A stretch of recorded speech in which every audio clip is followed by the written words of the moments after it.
Hello my dear students, I welcome you all for my channel Science with Elil. இன்னைக்கு நம்ம பார்க்க போற topic application of Ellingham diagram. இந்த Ellingham diagram ஓட observation, Ellingham diagramனா என்ன, அதை பத்தின detailed information previous வீடியோலயே சொல்லியிருக்கேன், போய் தெரிஞ்சுக்கோங்க. இப்போ பார்க்க போறது application, 3 applications இருக்குது. 3 applications மூலமா நமக்கு என்ன சொல்ல வராரு, ஒரு மெட்டல் ஆக்சைடை எப்படி மெட்டலா மாத்துறது, ஆக்சிஜனை எப்படி ரிமூவ் பண்றது, ரிமூவல் ஆஃப் ஆக்சிஜன். எனக்கு மெட்டல் மட்டும்தான் வேணும், அந்த மெட்டல் கூட இருக்கிற ஆக்சிஜன் வேணாம், அப்ப அந்த ஆக்சிஜனை தூக்குறதுக்கு ரெடியூசிங் ஏஜென்ட் வேணும். யார் அந்த ரெடியூசிங் ஏஜென்ட், எப்படி ரெடியூசிங் ஏஜென்ட்டை சூட்டபிளா சூஸ் பண்றது. நம்ம ரெடியூசிங் ஏஜென்ட்டை உள்ள அனுப்புனோம்னா அங்க இருக்கிற ஆக்சிஜனை அது தூக்கிட்டு வரணும், மெட்டலை தனியா லீவ் பண்ணணும்.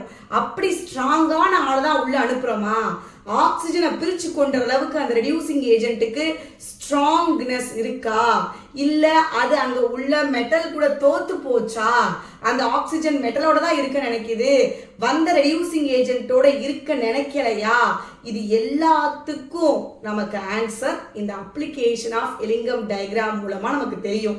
Right. So first application, upper part of the Ellingham diagram. நமக்கு Ellingham graphல upper partல பாத்தீங்கன்னா இந்த Ellingham graph, இந்த Ellingham graphல upper partல என்ன ஃபார்ம் ஆயிருக்கு, மெர்க்குரிக் ஆக்சைடும் சில்வர் ஆக்சைடும் தான் ஃபார்ம் ஆயிருக்குது. இத பாத்தீங்கன்னா இந்த மெர்க்குரிக் ஆக்சைடும் சில்வர் ஆக்சைடும் ஈஸியா டீகம்போஸ் ஆயிருமா. நமக்கு கிராஃப்ல செல்சியஸ்ல கொடுத்துருப்பாங்க டெம்பரேச்சர், நமக்கு ஆனா இங்க அப்ளிகேஷன் பூரா கெல்வின்ல இருக்கும். உனக்கு தெரியும் செல்சியஸை கெல்வினா மாத்துறதுக்கு +273 ஆட் பண்ணிக்கணும். நீ கிராஃப்ல இருந்து நேரா ஒரு லைன் போட்டேன்னா அங்க இருக்கிற செல்சியஸ் வேல்யூவோட 273 ஆட் பண்ணாதான் இந்த 600 கெல்வின் 700 கெல்வின்லாம் வரும். ஸோ இப்படி ஒரு மாடரேட் டெம்பரேச்சர்லயே இந்த மெட்டல் லைட்டா ஹீட் பண்ணா போதும், தனியா போயிருது.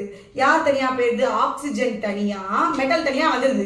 அப்ப இப்படி லேசா ஹீட் பண்ணாலே மெட்டல் தனியாவும் ஆக்சிஜன் தனியாவும் பிரிஞ்சிருது.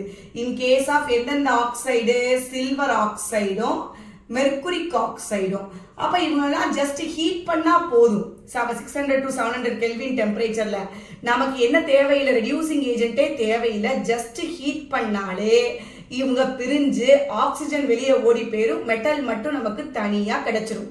யார் ரெண்டு பேத்துக்கும், அப்பர் பார்ட்ல உள்ள சில்வர் ஆக்சைடுக்கும் தென் மெர்க்குரிக் ஆக்சைடும், சில்வர் ஆக்சைடு மெர்க்குரிக் ஆக்சைடு இவங்கெல்லாம் ஜஸ்ட் ஒரு 600 to 700 கெல்வின் டெம்பரேச்சர்ல ஹீட் பண்ணாலே மெட்டல் தனியா ஆக்சிஜன் தனியா பிரிஞ்சிருவாங்க. நமக்கு ரெடியூசிங் ஏஜென்ட் வேண்டாம் இன் கேஸ் ஆஃப் இந்த ஆக்சைட்ல. Then coming to next second point, எந்த மெட்டல் வேணா ரெடியூஸ் பண்ணும் அதர் மெட்டலோட ஆக்சைட, எந்த ஒரு மெட்டலும் அதர் மெட்டலோட ஆக்சைடை ரெடியூஸ் பண்ணும் எப்ப, that are located above in the diagram. இப்போ நம்ம பார்த்தோம் எலிங்கம் டயக்ராம்ல நிறைய ஆக்சைடு ஃபார்மேஷன்ஸ் இருக்குது. இங்க பாருங்க, எல்லாமே ஆக்சைடு ஃபார்மேஷன் தான். இங்க இருந்து நீங்க எந்த ரெண்டு ஆக்சைடு ஃபார்மேஷனை வேணா எடுத்துக்கலாம். நம்ம புக்ல பாத்தீங்கன்னா குரோமிக் ஆக்சைடு Cr2O3 எஸ் அந்த ஃபார்மேஷனையும், எஸ் குரோமிக் ஆக்சைடு ஃபார்மேஷனையும் அலுமினியம் ஆக்சைடு ஃபார்மேஷனையும் கொடுத்துருப்பாங்க. ஸோ இந்த குரோமிக் ஆக்சைடையும் அலுமினியம் ஆக்சைடையும் கம்பேர் பண்ணியிருப்பாங்க. நீங்களும் போய் உங்க புக்ல இருக்கிற அந்த எலிங்கம் டயக்ராம்ல அந்த ரெண்டு லைனையும் பாருங்க. இந்த குரோமிக் ஆக்சைடு இருக்கு பாத்தீங்களா, அது மேல இருக்கும், இங்க இருக்கு. அலுமினியம் ஆக்சைடு பாத்தீங்கன்னா இங்க கீழே இருக்கு. அப்போ இது குரோமிக் ஆக்சைடு, இது அலுமினியம் ஆக்சைடு. இப்போ யார் ரொம்ப ஸ்டேபிள்னு பார்த்தா அலுமினியம் ஆக்சைடா, குரோமியம் ஆக்சைடா, அலுமினியம் ஆக்சைடா, அலுமினியம் ஆக்சைடு தான் மோர் ஸ்டேபிள். ஏன் அப்படி சொல்றோம்னா இவங்களுக்கு high negative value, delta G value, high negative value இருக்கு.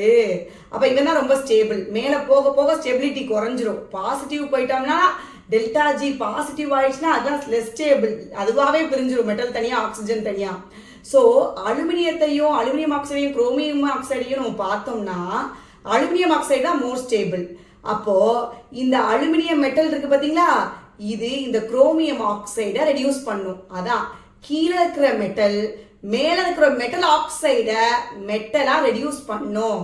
அப்ப கீழே உள்ள இந்த அலுமினியம் மெட்டல் குரோமிக் ஆக்சைடை நல்லா ஞாபகம் வச்சுக்கணும். கீழே உள்ள அலுமினியம் மெட்டல் மேல உள்ள குரோமியம் ஆக்சைடுல உள்ள ஆக்சிஜனை விரட்டிடும். அது வாங்கிட்டு போயிடும்.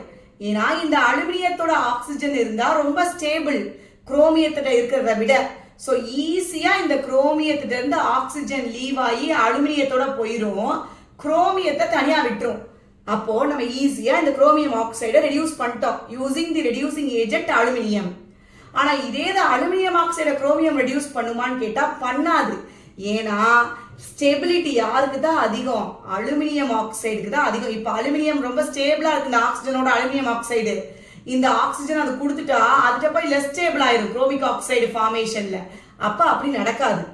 கீழே இருக்கிறவங்களை யூஸ் பண்ணி மேல இருக்கிற ஆக்சைடை தான் நம்ம ரெடியூஸ் பண்ண முடியும். அப்ப அலுமினியம் குரோமியம் ஆக்சைடை ரெடியூஸ் பண்ணும். பட் அலுமினியம் ஆக்சைடை குரோமியம் ரெடியூஸ் பண்ணும்னா பண்ணாது. பிகாஸ் டெல்டா ஜி வேல்யூ இதுக்கு மோர் negative compare to chromium oxide. Okay, so இது மாதிரி நீங்க யாரை வேணா எடுத்துக்கலாம். இதே இது கால்சியம் மெக்னீசியம் ஆக்சைடு எடுத்துக்கிடுவோமே. எஸ், கால்சியம்னா இங்க இருக்கு, மெக்னீசியம் இங்க இருக்கு. இவங்க ரெண்டு பேத்துக்கு மேலதான் அலுமினியம் இருக்கு, ரைட்டா? ஸோ இப்ப பாத்தீங்கன்னா யாரு மோர் ஸ்டேபிள் அலுமினியத்தை கம்பேர் பண்ணும்போது கால்சியம் ஆக்சைடு மெக்னீசியம் ஆக்சைடு தான். அப்ப இவங்கள கால்சியம் ஆக்சைடு மெக்னீசியம் ஆக்சைடை ரெடியூஸ் பண்ண நம்ம அலுமினியத்தை போடலாம் கேட்டா போட முடியாது. ஏன்னா அலுமினியம் லெஸ் ஸ்டேபிள், அவனால பண்ண முடியாது. பட் மெக்னீசியத்தை ஆக்சைடை ரெடியூஸ் பண்றதுக்கு கால்சியத்தை யூஸ் பண்ணலாம். அது மாதிரி அலுமினியம் ஆக்சைடை யூஸ் பண்றதுக்கு மெக்னீசியத்தை யூஸ் பண்ணலாம். நல்லா ஞாபகம் வச்சுக்கணும். கீழே இருக்கிற ஆக்சைடு ரொம்ப ஸ்டேபிள், அவனோட மெட்டல் எடுத்து மேல உள்ள மெட்டல் ஆக்சைடை ரெடியூஸ் பண்ண முடியும். Okay, because of delta G value more நெகட்டிவா இருக்கிறதுனால. Third application carbon line. பார்த்தீங்கன்னா கிராஃப்ல எல்லா மெட்டல் ஆக்சைடு ஃபார்மேஷன் லைனையும் கட் பண்ணியிருக்கோம், அக்ராஸ் கட் பண்ணியிருக்கோம்.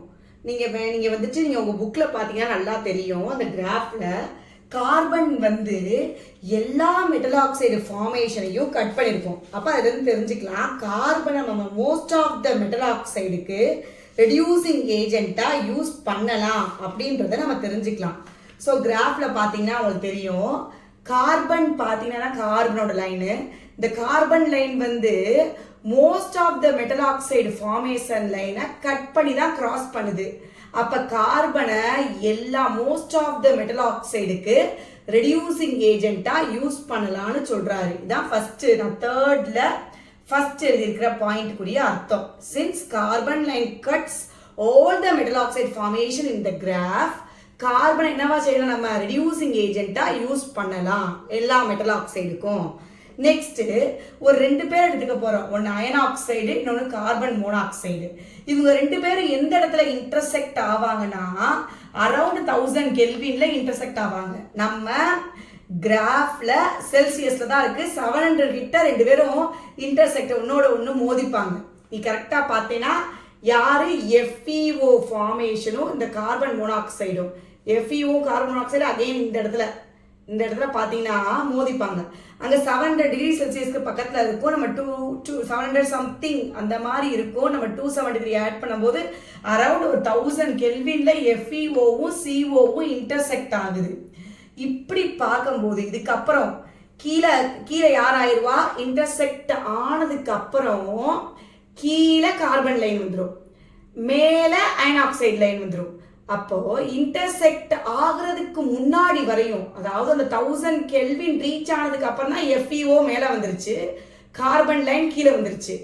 அப்ப 1000க்கு முன்னாடி 1000க்கு அப்புறம் யார் ஸ்டேபிள், யார் ரெடியூசிங் ஏஜென்ட்டா யூஸ் பண்ணிக்கலாம் அப்படின்றது தான் பார்க்க போறோம். 1000க்கு பிலோ பாத்தீங்கன்னா அயன் ஆக்சைடு தான் more stable compare to CO. அப்போ இந்த இடத்துல நான் போய் கார்பனை நான் யூஸ் பண்ணேன்னா ரெடியூசிங் ஏஜென்ட்டா, கார்பனால ரெடியூசிங் ஏஜென்ட்டா இங்க இருக்க முடியாது. பிகாஸ் அயன் ஆக்சைடு தான் மோர் ஸ்டேபிள் பிலோ 1000 கெல்வின்ல. நல்லா ஞாபகம் வச்சுக்கணும். சரி, அபவ் 1000 கெல்வின்ல பாத்தீங்கன்னா கிராஃப்ல இங்க முட்டுச்சு above 1000 கெல்வின்ல 1000 கெல்வின்ல பாத்தீங்கன்னா கூட டெம்பரேச்சர் கூட கார்பன் லைன் கீழே வந்துருச்சு, அயன் ஆக்சைடு லைன் மேல போயிருச்சு. அப்போ இப்ப கார்பன் மோனாக்சைடு தான் stable compared to iron oxide. அப்ப கீழே இருக்கிறவன் தான் ஸ்டேபிள்னா இவனை இப்ப ரெடியூசிங் ஏஜென்ட்டா யூஸ் பண்ணலாம். யார் ரெடியூஸ் பண்றதுக்கு? அயன் ஆக்சைடை ரெடியூஸ் பண்றதுக்கு. எப்பன்னு பாத்தீங்கன்னா above 1000 கெல்வின்ல. ஸோ அப்போ above 1000 கெல்வின்ல கார்பன் திஸ் அயன் ஆக்சைடை ரெடியூஸ் பண்ணும். ஓகே, ஸோ அதான் இங்கே கொடுத்துருக்குது. எலிங்கம் டயக்ராம்ல பார்த்தோம்னா அயன் ஆக்சிஜனோட சேர்ந்து அயன் ஆக்சைடா மாறும், அப்போ ஃப்ரீ எனர்ஜி சேஞ்ச் கொடுத்துருக்காங்க. அதே மாதிரி கார்பன் ஆக்சிஜனோட சேர்ந்து கார்பன் மோனாக்சைடோட ஃபார்ம் ஆகுது. இது ரெண்டுமே எலிங்கம் டயக்ராம்ல இருக்கிற ஈக்குவேஷனை தான் எழுதியிருக்கேன். அப்போ அதை டெல்டா ஜி வேல்யூ கொடுத்துருக்கோம். ஸோ இப்போ என்ன சொல்றேன் நான், கார்பனால above 1000 கெல்வினுக்கு மேல அயன் ஆக்சைடை ரெடியூஸ் பண்ண முடியும். அப்போ இங்க நடக்கிற ஃபர்ஸ்ட் ரியாக்ஷனுக்கு ரிவர்ஸ் டைரக்ஷன் நடக்கணும். அயன் ஆக்சைடு அயனா மாறணும், அதான் ரிவர்ஸ் ரியாக்ஷன். அயன் ஆக்சைடு அயனா மாறணும், ஆக்சிஜன் தனியா வெளியில வரணும். இப்போ இதை வந்துட்டு நம்ம எத்தனாவது ஈக்குவேஷன் வச்சுக்கிறோம்னா தேர்ட் ஈக்குவேஷன். இப்போ இந்த தேர்ட் ஈக்குவேஷன் நடக்கும் யாரை கூட போடும்போது? கார்பனை கூட போடும்போது, ரைட்டா? ஏன்னா above 1000 கெல்வின்ல அயன் ஆக்சைடை அயனா ரெடியூஸ் பண்ற தன்மை, இந்த ஆக்சிஜனை எடுத்துக்கிற தன்மை இந்த கார்பனுக்கு இருக்கு. ஓகே, கார்பன் ஆக்சிஜனை எடுத்து கார்பன் மோனாக்சைடா மாறிடும். அப்போ இந்த மாதிரி ரியாக்ஷன் நடக்கும் above 1000 கெல்வின்ல. அப்ப இவங்க ரெண்டு பேரையும் கம்பைன் பண்ணுவோமே. ஸோ அப்ப கார்பனை போடுறேன், கார்பன் ஆக்சிஜனோட கார்பன் எப்படி இந்த ஆக்சிஜன் வந்துச்சு? அயன் கொடுக்குற ஆக்சிஜன் தான் இது. அயன் கிட்ட இருக்கிற ஆக்சிஜனை இந்த கார்பனால பிரிக்க முடியும். அயன் தனியா ஆக்சிஜன் தனியா வரும். இந்த வந்த ஆக்சிஜனை இந்த கார்பன் வாங்கி கார்பன் மோனாக்சைடா மாறிடும். அப்ப இதை சிம்பிளிஃபை பண்ணுவோம். இங்கிட்ட ரியாக்டன் சைட்ல ஆக்சிஜன் இருக்கு, அந்த ப்ராடக்ட் சைட்ல ஆக்சிஜன் இருக்கு. அப்ப ரெண்டும் கேன்சல் ஆயிடும். மீதி என்ன இருக்கு? ரியாக்டன் சைட்ல 2FeO plus 2 கார்பன் gives வேற யார் இருக்கா? 2FeS சாலிட் ஸ்டேட்ல, தென் பிளஸ் 2CO கேசியஸ் ஸ்டேட்ல. இதுதான் மீதம் இருக்குது. பாத்தீங்களா, அயன் தனியா வந்துருச்சு, கார்பன் அயன் கிட்ட இருக்கிற ஆக்சிஜனை வாங்கி கார்பன் மோனாக்சைடா போயிருச்சு. ஓகே, அப்போ பிலோ 1000 கெல்வின்ல அயன் ஆக்சைடு ரொம்ப ஸ்டேபிளா இருக்கு. கார்பன் லைன் வந்து பாத்தீங்கன்னா அபவா இருக்கு. அப்ப அதால ரெடியூஸ் பண்ண முடியாது. ஆனா above 1000 கெல்வினுக்கு மேல இப்ப பாத்தீங்கன்னா கார்பன் லைன் கீழே வந்துருச்சு. அப்ப கார்பனை அயன் ஆக்சைடு ரெடியூஸ் பண்றதுக்கு யூஸ் பண்ணலாம். ஸோ அப்போ இந்த ரெண்டையும் கம்பைன் பண்ணி எழுதணும். அயன் ஆக்சைட்ல இருந்து அயன் தனியா வெளியே வரும், ஆக்சிஜன் தனியா வெளியே வரணும், அதை எடுத்துக்கணும். யார் ரெடியூசிங் ஏஜென்டா போட போறோம்? கார்பன். இந்த கார்பன் என்ன பண்ணும்? வந்த ஆக்சிஜனை வாங்கி கார்பன் மோனாக்சைடா போயிடும். அப்புறம் சிம்பிளிஃபை பண்ணிட்டு ஓவரால் ரியாக்ஷன் எழுதிடணும். அப்ப அதே மாதிரி அந்த டெல்டா ஜி வேல்யூவையும் நம்ம வந்துட்டு G2 டெல்டா G2வையும் டெல்டா G1 இந்த ரிவர்ஸ்ல உள்ளதையும் நம்ம சப்ராக்ட் பண்ணோம்னா பிளஸ் 350 மைனஸ் 480 சப்ராக்ட் பண்ணோம்னா மைனஸ் 113 கிடைக்கும் டெல்டா G3 வேல்யூ இந்த ஈக்குவேஷனுக்கு. ஸோ இதை வந்துட்டு நம்ம 2ஆல டிவைட் பண்ணோம்னா நமக்கு 1 மோல் அயன் ஆக்சைடோட standard free energy change reduction for standard free energy change கிடைச்சிடும். That is -65 kilojoule per mole. So இந்த 3 தான் எலிங்கம் டயக்ராமோட அப்ளிகேஷன். நல்லா பார்த்து தரவா படிச்சுக்கோங்க. இப்போ ரீசெண்டா எலிங்கம் டயக்ராமோட லிமிடேஷன் தான் மேக்ஸிமம் கேட்டுட்டே வந்தாங்க. இப்போ ஃபியூச்சர்ல நமக்கு நிறைய வாய்ப்பு இருக்கு எலிங்கம் டயக்ராமோட அப்ளிகேஷனோ இல்லாட்டி அப்சர்வேஷனோ கேட்கறதுக்கு. ரிப்பீட்டட் கொஸ்டின் இல்லாததான் கொஞ்சம் டஃப் பண்ணி கேட்குறாங்க. ஸோ அதனால கண்டிப்பா இந்த எலிங்கம் டயக்ராமோட அப்ளிகேஷனையோ அப்சர்வேஷனையோ நீ தெரிஞ்சு பார்த்து புரிஞ்சு படிச்சுக்க. Okay, thank you. லைக் பண்ணுங்க, கமெண்ட் பண்ணுங்க, ஷேர் பண்ணுங்க அண்ட் சப்ஸ்கிரைப் பண்ணுங்க. Thank you students.